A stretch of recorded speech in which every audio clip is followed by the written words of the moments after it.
ಅವರ first vlog.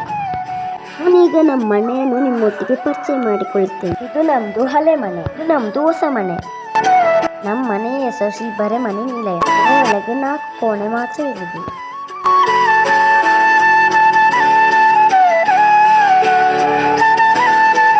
ಇಲ್ಲಿ ನನ್ನ ಅಪ್ಪ ಮಲಗುದು. ಸ್ವಲ್ಪ ಕಿಚನ್ ಗಲೀಜು ಉಂಟು. ಮಾಡಿ ಜೈ ತುಳುನಾಡು. ಪ್ಲೀಸ್ ಗೈಸ್ ಸಪೋರ್ಟ್ ಮಾಡಿ. ನನ್ನ ಸೈಕಲ್ ಇದು ಹಾಳಾಗಿದೆ, ಟೈರ್ ಪಂಚರ್ ಆಗಿದೆ, ಸರಿ ಮಾಡಬೇಕಷ್ಟೇ. ಇವತ್ತಿನ ವ್ಲಾಗ್ ಇಷ್ಟೇ. ನಾವು ಸಿಗೋಣ, ಅಲ್ಲಿವರೆಗೂ ಟಾಟಾ ಬಾಯ್.